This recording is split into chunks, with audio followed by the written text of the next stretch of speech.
नमस्कार दर्शकों, संस्कृति केशवकुल चैनल में आप सभी का हार्दिक स्वागत है। आज हमारे बीच में मौजूद है दतिया की एक ऐसी शख्सियत जिन्होंने बहुत ही कम समय में अपना नाम पूरे दतिया ही नहीं, प्रदेश ही नहीं, देश में अपना नाम रोशन करा है। आकाशवाणी पर कविताएं अपनी सुनाती, पुस्तक भी प्रकाशित हो चुकी है। राष्ट्रीय चैनल टोरियम के माध्यम से अपने काफी आर्टिकल्स वगैरह लिखती रहती हैं। तो ऐसी शख्सियत श्वेता शर्मा जी का हम अपने चैनल में स्वागत करते हैं। नमस्कार श्वेता जी। आप कॉलेज टाइम से ही, अभी कॉलेज में भी आपने कई विषयों में किया हुआ इस लाइफ के बारे में आप अपनी बताइए कि कहाँ आपकी कॉलेज लाइफ चल रही थी और कैसे इस ओर आपका झुकाव शुरू हुआ। मैंने दतिया गर्ल्स कॉलेज से ग्रेजुएशन किया है। वहाँ मैं बेस्ट प्लेयर और बेस्ट वक्ता के रूप में जानी जाती थी। एक अच्छे स्टूडेंट के रूप में मुझे वहाँ जाना गया था। कॉलेज टाइम में मैं ग्रेजुएशन के टाइम पे कॉलेज प्रेसिडेंट भी रही हूँ, फर्स्ट ईयर में सीआर रही हूँ। और इसके बाद पिताजी को बचपन से ही लिखते हुए और कविताएं सुनाते हुए देखा है, क्योंकि मेरे पिताजी साहित्यकार हैं। तो वो चीज तो कहते हैं ना, जेनेटिक वाली जो है विरासत में मिली हुई है, लिखने वाली चीज। तो जब बचपन से उन्हें देख रही थी, तो जब कॉलेज टाइम शुरू हुआ तो उस टाइम पे भी आसपास जो लोगों को देखा करते हुए, तो उन चीजों से लगा कि इन चीजों पर लिखना चाहिए, लोगों को बताना चाहिए, लोगों को जागरूक करना चाहिए। तो आप बचपन से ही आप जो आपका झुकाव रहा साहित्य के प्रति, पारिवारिक पृष्ठभूमि आपकी साहित्य से जुड़ी हुई है, इसको देखते हुए आपका झुकाव साहित्य के प्रति हुआ। फिर कैरियर के लिए अगर देखा जाए तो आप किसी चैनल पर भी काम कर रही हैं, तो उस चैनल के बारे में आप अपना कुछ बताइए। मैंने नेटवर्क 18 न्यूज चैनल है, जिसके काफी चैनल चलते हैं।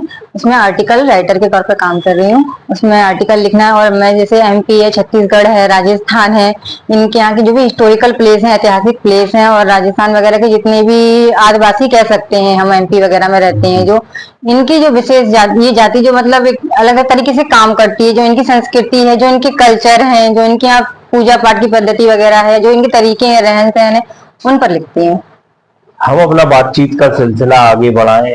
आपसे सुनना चाहेंगे कोई आपकी कविता जो आप सुना सके हमारे दर्शकों को। वर्तमान समय की महिलाएं बहुत ऊंची जगह पर पहुंच गई हैं, लेकिन फिर भी अगर देखें तो महिलाओं का संघर्ष आज भी जारी है, और ये संघर्ष आज से नहीं, युगों से जारी है। उस पर मैंने एक कविता लिखी थी, वो सुनाती हूँ, नारी पे। राम युग हो या कृष्ण युग, राम युग हो या कृष्ण युग, पीड़ा नारी ने झेली है। राम युग हो या कृष्ण युग, पीड़ा नारी ने झेली है। कभी जुआ में हारी तो कभी अग्नि से खेली है। कभी जुआ में हारी तो कभी अग्नि से खेली है। मर्दों की नजरों में नारी भोग का सामान हुआ। मर्दों की नजरों में नारी भोग का सामान हुआ। मीरा हो या सीता, दोनों का अपमान हुआ। मीरा हो या सीता, दोनों का अपमान हुआ। भगवान हो या इंसा, दोनों से यह काम हुआ। भगवान हो या इंसा, दोनों से यह काम हुआ। द्रौपदी का चीरहरण एवं दामिनी का बलात्कार हुआ। द्रौपदी का चीरहरण एवं दामिनी का बलात्कार हुआ। भरी सभा में कोई ना बोला, ये कैसा पुरुषार्थ हुआ। कहता है महफूज रहे वो घर की बंद दीवारों में। कहता है महफूज रहे वो घर की बंद दीवारों में। बता द्रौपदी कहाँ लुटी थी घर में की बाजारों में। बता द्रौपदी कहाँ लुटी थी घर में की बाजारों में। इतिहास उठाकर देखो, रूह तुम्हारी कांपेगी। इतिहास उठाकर देखो, रूह तुम्हारी कांपेगी। सती प्रथा, बाल विवाह, विधवा तो यूं ही मारी थी। इतिहास उठाकर देखो, रूह तुम्हारी कांपेगी। सती प्रथा, बाल विवाह, विधवा तो यूं ही मारी थी। महिला पहले भी बिकती थी, इज्जत पहले भी लुटती थी। महिला पहले भी बिकती थी, इज्जत पहले भी लुटती थी। जौहर तो पहले आम हुआ, महिलाओं का कत्ले आम हुआ। जौहर तो पहले आम हुआ, महिलाओं का कत्ले आम हुआ। महिला के हजारों रूप हुए, महिलाओं के हजारों रूप हुए। माँ बहन बेटी पत्नी ये तो इज्जतदार हुए। माँ बहन बेटी पत्नी ये तो इज्जतदार हुए। पर दासी बांदी गुलाम वेश्या, पर दासी बांदी गुलाम वेश्या ये सब तो बदनाम हुए। पर तुम उठो उड़ो आसमान छुओ। पर तुम उठो उड़ो आसमान छुओ। कभी कल्पना चावला तो कभी मच्छिंद्री पाल बनो, कभी कल्पना चावला तो कभी मच्छिंद्री पाल बनो, राम युग हो या कृष्ण युग, पीड़ा नारी ने झेली है, कभी जुआ में हारी तो कभी अग्नि से खेली है। बहुत सुंदर आपने कविता अपनी प्रस्तुत करी। हमारे देश की जो आधी आबादी है उसको बहुत सुंदर आपने संदेश दिया, उठो आगे बढ़ो, बढ़ने के लिए आपने, और जो उसकी दास्तां है, जो उसका काफी जो उसमें बाध्यताएं हैं उन सबको खत्म करने के लिए आपने अच्छी प्रेरणा वाली एक कविता सुनाई। तो कॉलेज समय में आप स्पोर्ट्स में भी रही हैं, तो आप कौन से गेम्स से जुड़ी हुई थी? मेरा एथलेटिक्स का सारा था, high jump, long jump, running, 100 metre, 200 metre, 400 metre, carrom, table tennis, kho kho. अच्छा। और आप ये पत्रकारिता के क्षेत्र में भी हैं, अपना लेख वगैरह लिखती हैं, तो लेख वगैरह लिखने की आप प्रेरणा कहाँ से आपको मिली, या वो भी आप घर से ही आपका सब चल रहा था? सर घर से ही है, जो कुछ भी पिताजी की ही सिखाया हुआ है, उन्होंने ही मतलब ये चीजें, क्योंकि पत्रकारिता इससे पहले भी मतलब न्यूज चैनल से पहले भी आर्टिकल वगैरह मैगजीन वगैरह में जाते थे, मेरे मैगजीन वगैरह में आर्टिकल वगैरह आते थे। कोई ऐसा आर्टिकल जो आपने लिखा हो और उसी टॉपिक पे आपको फिर लिखने की दोबारा ख्वाहिश हो, कोई ऐसा आर्टिकल है आपके दिमाग में, जहन में कोई छाता हो आपकी? मुझे ना आदिवासी जो हैं मध्य प्रदेश के और राजस्थान के, इनकी जनजीवन पे लिखने में मतलब एक मजा कह लीजिए, या जो कहते हैं ना खुशी मिलती है उनके बारे में लोगों को बताना, क्योंकि हमारा कल्चर, हमारी संस्कृति धीमे धीमे ना विलुप्त होती चली जा रही है, तो वो चीजें समाज के लिए बनी रहें, तो उन पर लिखने की इच्छा है आगे चलकर। कोई और अपनी आप ऐसी कविता जो समाज को के लिए प्रेरणा का काम करे, कोई ऐसा आप समाज को दर्शन का कराती हो, कोई ऐसी आपकी कविता हो? का विवाह शायद युगों युगों से चली आ रही है परंपरा कि बेटी को पिता के घर से विदा होना ही पड़ता है। हम कितने भी समृद्ध हो जाएं, हम कितने भी विकसित हो जाएं, लेकिन एक बेटी को पिता के घर से विदा होना ही पड़ता है। और ये संघर्ष दशरथ जी से लेके आज के पिता भी कर रहे हैं, लड़कियों के लिए वर खोजना। लेकिन जब माता पिता अपनी बेटियों के लिए वर खोजते हैं तो बेटियां क्या सोचती हैं, उनके मन में क्या चलती है, ये कविता के तौर पे मैंने लिखा था, वो मैं सुनाती हूँ। जी जी। बाबा मैं चिड़िया तेरे आंगन की, बाबा मैं चिड़िया तेरे आंगन की, एक दिन उड़ जाऊंगी। बाबा मैं चिड़िया तेरे आंगन की, एक दिन उड़ जाऊंगी। आप तन्हा रह जाएंगे, मैं दूर कहीं चली जाऊंगी। आप तन्हा रह जाएंगे, मैं दूर कहीं चली जाऊंगी। मैं आपको बहुत याद आऊंगी पर आ ना पाऊंगी। मैं आपको बहुत याद आऊंगी पर आ ना पाऊंगी। बाबा मैं चिड़िया तेरे आंगन की, एक दिन उड़ जाऊंगी। फेरों से जिंदगी बदल जाएगी, 7 फेरों से जिंदगी बदल जाएगी। आपकी ये लाडली किसी की बहू बन जाएगी। 7 फेरों से जिंदगी बदल जाएगी, आपकी ये लाडली बेटी किसी की बहू बन जाएगी। पल भर में पुराने रिश्तों से दूर चली जाऊंगी, पल भर में पुराने रिश्तों से दूर चली जाऊंगी। नए रिश्तों को दिल से निभाऊंगी, पर नए रिश्तों को दिल से निभाऊंगी। एहसास पुराने रिश्तों का ना कभी भूल पाऊंगी, एहसास पुराने रिश्तों का ना कभी भूल पाऊंगी। आपके दिए संस्कारों से घर को सजाऊंगी, आपके दिए संस्कारों से घर को सजाऊंगी। उस कल का वंश और आपका मान बढ़ाऊंगी, उस कुल का वंश और आपका मान बढ़ाऊंगी। बाबा मैं चिड़िया तेरे आंगन की, एक दिन उड़ जाऊंगी। बहुत अच्छे आपने, ये भी बहुत अच्छी आपने रचना अपनी प्रस्तुत करी। एक चीज आपसे जानना चाह रहे थे, बार बार हमारे मन में ख्याल आता है कि आपने इतनी मतलब अभी आपने लिखना शुरू किया और एक तरीके से देखें कॉलेज लाइफ ही आपकी चल रही है एक तरीके से, तो आपकी पुस्तक भी प्रकाशित हो चुकी है, तो ये पुस्तक के प्रकाशन का ख्याल आपके दिमाग में कैसे आया? जो लोग वक्त तो लिखते रहते हैं और तब एक उम्र के पड़ाव पे जाके अपनी पुस्तक प्रकाशित कर पाते हैं। पिताजी के पास ना गोस्वामी अंकल जी, राज गोस्वामी अंकल ना काफी समय से आ रहे हैं, तो जब उन्होंने, पिताजी ने बताया कि श्वेता लिखती है, तो उन्होंने सुना 1-2 बार, तो बोले कि महचन की तो कविता किताब भी आप छपवा सकते हैं। तो पिताजी को अंकल ने ही कहा था कि श्वेता की एक किताब छपवा दीजिए। तो पुस्तक का आपके जो शीर्षक है क्या है, आपकी किताब का प्रयास। शीर्षक? प्रयास। तो इसमें आपने सब यथार्थवादी आपने कविताएं लिखी हुई हैं। शैली में मैंने खुद को नहीं बांध रखा है, हर चीज शैली में लिखती हूँ, वो बहुत सरल भाषा में लिखती हूँ ताकि उसे मतलब हर कोई समझ सके। कहीं कोई आपका, जैसे आप लिखती हैं, मंचों पर भी आप जाती होंगी, निश्चित रूप से गोष्ठियों में भी आप जाती होंगी, आप सुनाती होंगी, तो उसके बाद आपको कहीं कोई सम्मान वगैरह प्राप्त हुआ तो कुछ सम्मान के बारे में कुछ आप हमें बताएंगी अपने? कई मंचों में सम्मानित किया गया है, कई एकेडमी और कई मतलब अंतर्राष्ट्रीय स्तर पर भी सम्मान किया गया है, मानव अधिकार आयोग द्वारा भी सम्मानित किया गया है।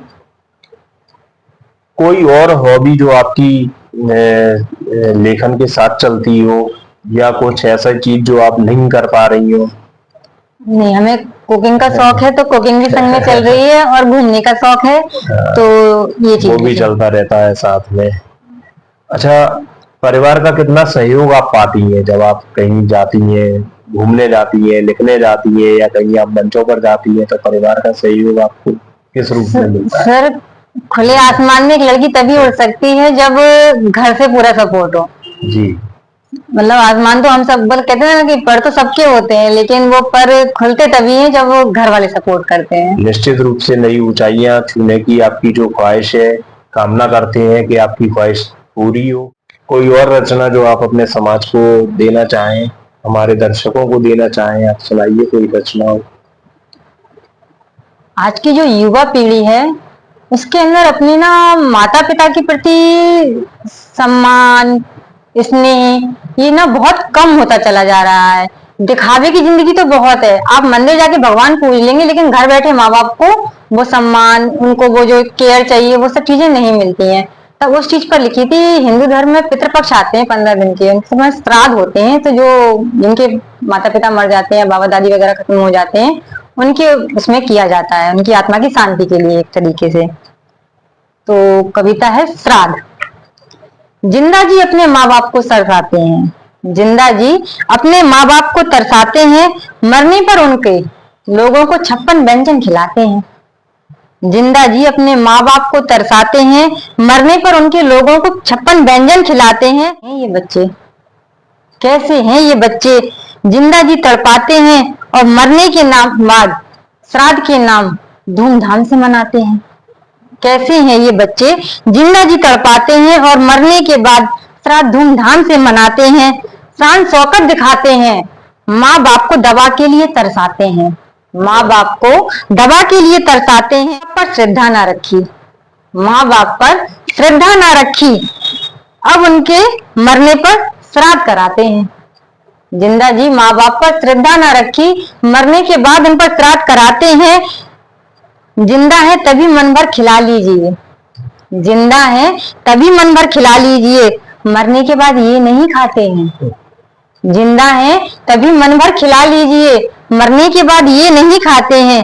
जिस डर से आप और हम श्राद्ध मनाते हैं, जिस डर से आप और हम श्राद्ध मनाते हैं, तो बेफिक्र रहिए, तो बेफिक्र रहिए। माता पिता ना जीते जी, माता पिता ना जीते जी और ना मरने के बाद अपने बच्चों को सताते हैं। माता पिता ना जीते जी ना मरने के बाद अपने बच्चों को सताते हैं। जिंदा जी अपने माँ बाप को तरसाते हैं और मरने के बाद लोगों को 56 व्यंजन खिलाते हैं। बहुत खूब। हम लोग सुन रहे हैं श्वेता शर्मा की कविताएं।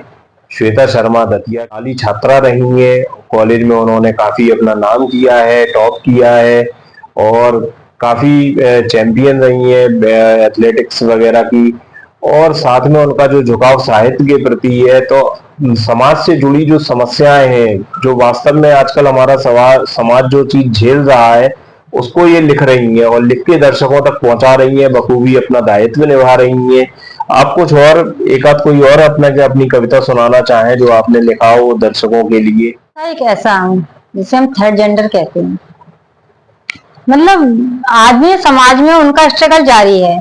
वैसे तो हम जब कोई अच्छा प्रोग्राम वगैरह होता है तो उन्हें खूब अच्छे से बुलाते हैं, घर पे देते भी हैं, करते भी हैं, लेकिन वैसे जनरली हम उनके प्रति सम्मान का भाव नहीं रखते हैं। बट ये होते तो समाज का अंग है। इस पर मैंने एक कविता लिखी थी। हम क्यों नहीं इनको सम्मान दे पाते हैं, हम क्यों नहीं इनको सम्मान दे पाते हैं, ये भी तो हमारे समाज का अंग कहलाते हैं। हम क्यों नहीं इन्हें सम्मान दे पाते हैं? ये भी तो हमारे समाज का अंग कहलाते हैं। घर में शादी हो या बच्चा, घर में शादी हो या बच्चा, हम दुआएं देने के लिए इन्हें बुलाते हैं।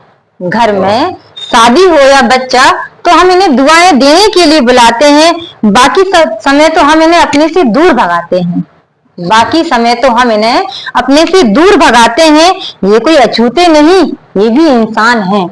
ये कोई अछूते नहीं, ये भी इंसान हैं। इनकी दुआओं में गहरा असर होता है। इनकी दुआओं में गहरा असर होता है। थोड़े से मान और दान में, जी। थोड़े से मान और दान में ये लाखों दुआएं दे जाते हैं। थोड़े से मान और दान में ये लाखों दुआएं दे जाते हैं। ये तो प्रगति का एक रंग है। ये तो प्रकृति का एक रंग है, होकर भी रंगहीन है। ये तो प्रगति का एक रंग है, जो रंगीन होकर भी रंगहीन है।